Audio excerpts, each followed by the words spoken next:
run over a little bit, but questions, any questions that you would like to ask me? How do you get the titles? With great difficulty. How do I get the titles? Sometimes they are very easy. Sometimes I was writing Dead Man's Wharf, just came to me, set around the wharf. It was quite a good title to come up with. Other times I agonise over it for a long period of time. I usually write them just Andy Horton 10, Andy Horton 11, I just call it like that. And then when I get to the end, I have to work on a title.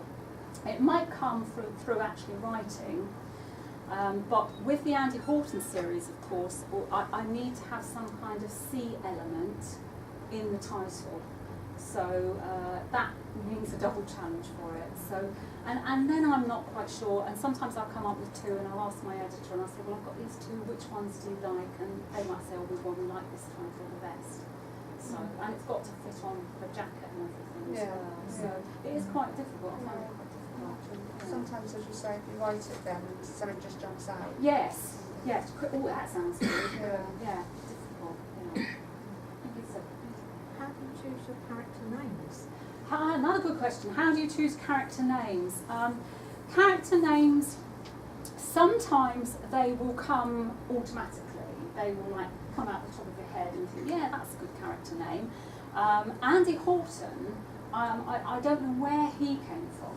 He just, that name just came out of my head, and I always tell people this story because I was at doing a book signing, actually. It was a book signing one day, and a policeman came up, and I always sort of cringe when police officers buy my books because I say, it's fiction, it's not real, I know it's not really like this in real life, and I know it's not, but they don't mind, you know, they're great. They said, no, that's why we read it, it's fiction. And he came up to me and he said, you do realise there is an Inspector Andy Horton in Hampshire Constabulary, don't you? I went, no, oh no. So I said, no. The identity. Yes, that's right. Oh no, I'm going to be arrested now. So I said, oh no, I didn't realise that. And then I had an email from Inspector Andy Horton, who said on his email, he said, I understand you write books and this character's called Andy Horton. Is he modelled on me? And I emailed him back and I said, if you're tall, fair, fit and good looking, then yes, he is. And he emailed back and he said, well, I'm tall, dark, and my wife thinks I'm good looking. So he had a sense of humour, and also I was let off the hook because he spells Horton H-O-U-G-H-T. So it is difficult, but to get back to your question, I do collect names. If I hear an interesting name, or I'm walking through a graveyard and I see an interesting name, I will write it down because, you know, they have some fantastic names. I've got a baby book of names. I also use the internet, particularly if I want a foreign character's name to try and get a name. And also I use an atlas, a road atlas, street atlases to get names rather than a telephone directory, so that I'm not accused of using... I mean, I'm bound to use somebody's real name somewhere along the line, you can't help it.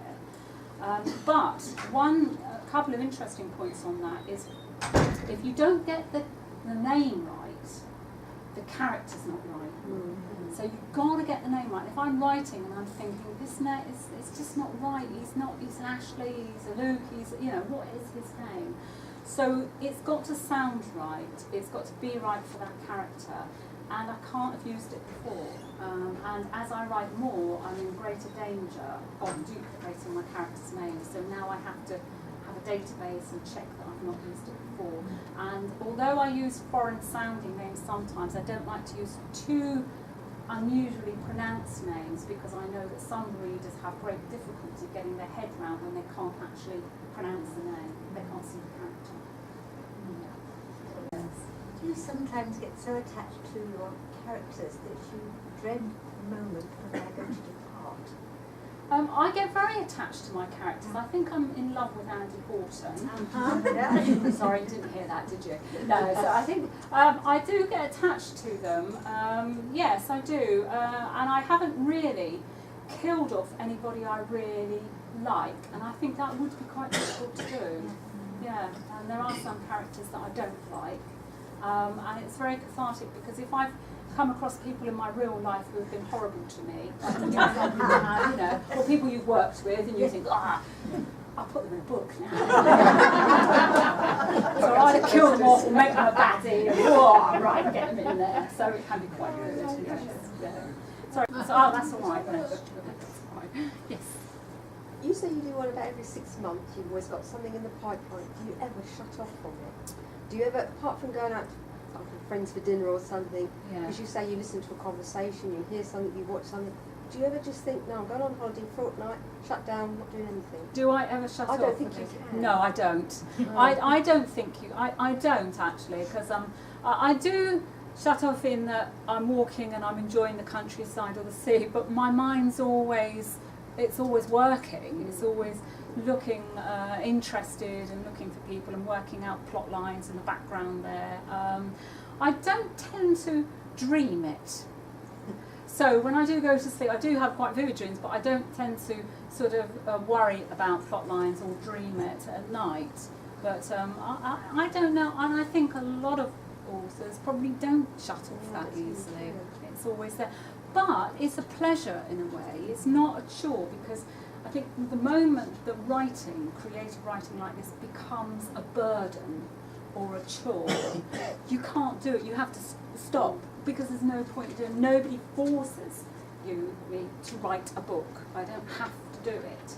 I do it because I love doing it, and I love creating the characters. So I think it's not a chore to not switch off. How are we doing then? Has anybody else got one more burning question? That's it. When you do come to actually sit in front of your computer and write the book, yes. Do you do it solidly for a day or half a day or Okay, I don't. I usually write every day. I like to write or do some work every day. It depends on what stage of the novel that I'm at, how many hours I will devote to it. So generally it will be a couple of hours a day.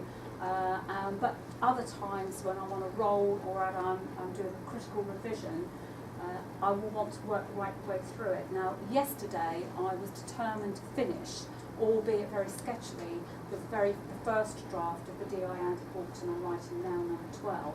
So yesterday, for example, I was sitting at the computer for 6.5 hours. So I did 6.5 hours solid, all afternoon. I mean, I got up and walked around a bit, otherwise I'd be going, oh, like this. But that was like, I really want to get, before dinner, I want to really get this stage done. So I will spend a lot of time then. Generally speaking, I write Saturday afternoons and Sunday afternoons, because when I was running my business, I could only write at the weekend, so it became a sort of habit.